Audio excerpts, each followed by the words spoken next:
En un instant, votre vie peut basculer. Un appel d'urgence de l'hôpital, une perte soudaine d'emploi, ou une facture que vous ne pouvez pas payer. Ce n'est pas une exagération, mais une réalité vécue chaque jour par des millions de personnes. Des situations imprévues qui nous montrent à quel point nous sommes vulnérables face aux crises financières.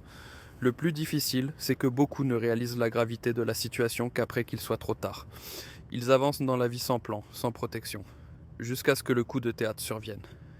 Mais il y a une solution, simple, puissante et efficace. Son nom, fonds d'urgence. Dans cette vidéo, nous allons apprendre comment construire votre fonds d'urgence étape par étape, quel que soit votre revenu. Vous ne vivrez pas seulement pour survivre, mais pour avoir l'esprit tranquille. Car la vie n'attend personne. Soit vous êtes prêt, soit vous en payez le prix.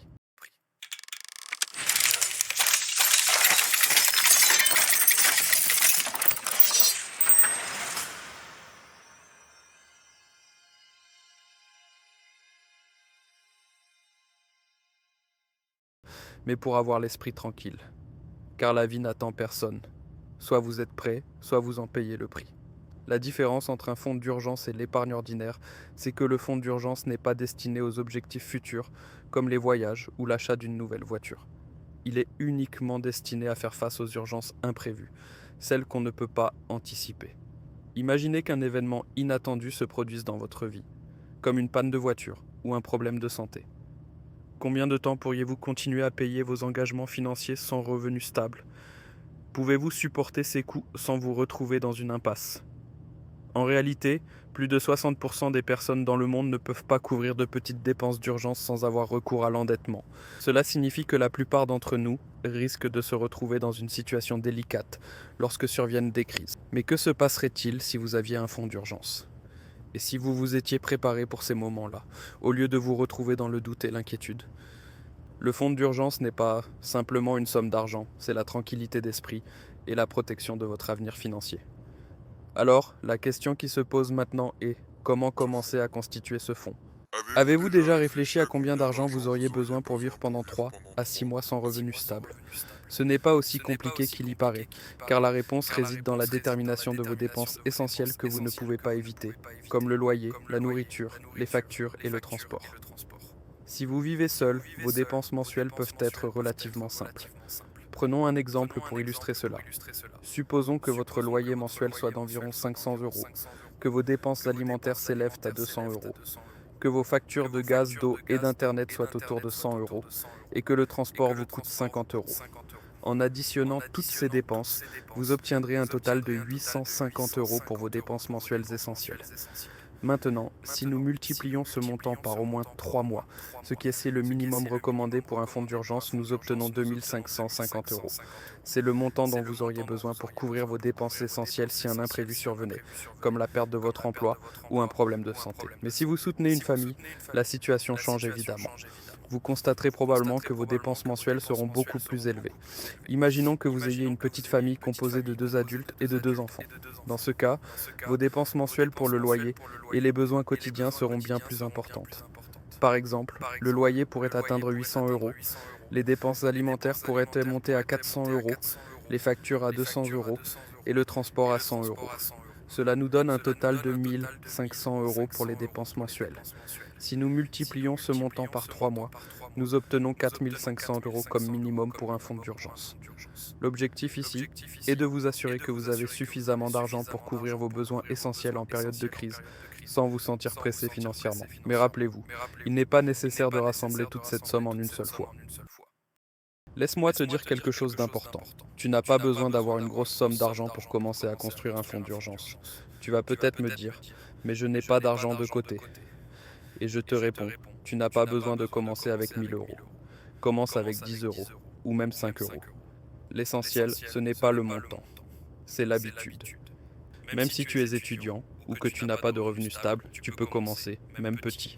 Ce qui compte, c'est de commencer maintenant et non d'attendre le moment parfait. Tu as commencé à mettre un peu d'argent de côté, mais maintenant, une question importante se pose. Où le garder ?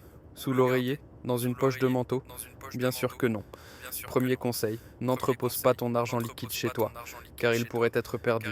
Ou bien la tentation pourrait te pousser à le dépenser inutilement. La meilleure option ? Le mettre dans un compte bancaire. Mais attention, Pas dans le même compte que celui que tu utilises pour tes dépenses quotidiennes, car en un moment de faiblesse, tu pourrais tout simplement l'utiliser pour un achat impulsif. L'idéal serait d'ouvrir un compte épargne séparé, spécialement dédié à ton fonds d'urgence, ou d'utiliser une application d'épargne sécurisée. L'important est de que l'argent soit accessible en cas de besoin réel, mais pas trop facile à dépenser au quotidien. Tu pourrais me dire maintenant, d'accord, je suis convaincu de l'idée du fonds d'urgence, mais comment puis-je rassembler l'argent rapidement? Ma situation financière est limitée. C'est une question tout à fait légitime. Et la bonne nouvelle, c'est qu'il existe des méthodes simples, mais efficaces pour atteindre ton objectif plus rapidement. L'une de ces méthodes est d'essayer le défi des 30 jours sans dépenses superflues. Cela signifie éviter complètement les achats non essentiels comme le café à emporter, les repas au restaurant ou les objets achetés par simple envie. Chaque fois que tu ressens le besoin d'acheter, pose-toi la question, est-ce vraiment nécessaire? Si la réponse est non, transfère immédiatement ce montant à ton fonds d'urgence. Parallèlement, il est judicieux d'examiner tes dépenses mensuelles. Tu pourrais découvrir des abonnements inutilisés ou la possibilité de passer à des services moins coûteux sans affecter ta qualité de vie. Et comme l'épargne seule ne suffit pas toujours, penser à augmenter tes revenus, même modestement, peut faire une grande différence. Tu peux commencer à offrir de petits services en ligne comme la traduction, le design, la rédaction ou l'enseignement à distance. Pas besoin d'être expert au départ, il faut juste oser te lancer. Imagine que tu te retrouves dans une situation difficile. Es-tu prêt à y faire face? Le fonds d'urgence doit être réservé uniquement aux situations qui échappent à notre contrôle. Mais si le problème que tu rencontres concerne un désir personnel ou quelque chose que tu peux repousser, n'utilise pas le fonds d'urgence. Maintenant que tu as créé ton fonds d'urgence, as-tu réfléchi à comment le maintenir sur le long terme? Maintenir ce fonds nécessite une attention constante et une révision régulière. La première chose à retenir est que chaque fois que tu utilises une partie de ce fonds, tu dois le reconstituer dès que possible, car l'objectif est d'avoir cette somme toujours à portée de main. Pense à lui comme à un bien précieux, qu'il faut entretenir pour ne pas qu'il se vide. De plus, tu ne dois pas voir ce fonds simplement comme un chiffre dans ton compte bancaire. Il doit être lié à un objectif profond, comme assurer ta tranquillité d'esprit, protéger ta famille, ou garantir que tu seras en sécurité si un imprévu survient. C'est là toute la puissance du fonds d'urgence. Il ne s'agit pas seulement d'argent, mais de sécurité psychologique et de stabilité dans ta vie. Enfin, sache que la constitution de ce fonds n'est pas une tâche temporaire qui se termine une fois que tu as atteint le montant souhaité. C'est une habitude de vie que tu dois intégrer dans ta façon de penser au quotidien. Lorsque cette habitude fait partie de ta routine, tu te sentiras plus confiant et serein, prêt à affronter les surprises de la vie. Rappelle-toi que construire ce fonds n'est pas un objectif temporaire, mais une habitude continue qui t'aide à maintenir ta stabilité financière sur le long terme. Continue à le mettre à jour et à le réévaluer régulièrement. Si tu as trouvé ce vidéo utile, aime-le et partage-le avec d'autres et commence dès maintenant à bâtir ton avenir financier avec confiance et sécurité.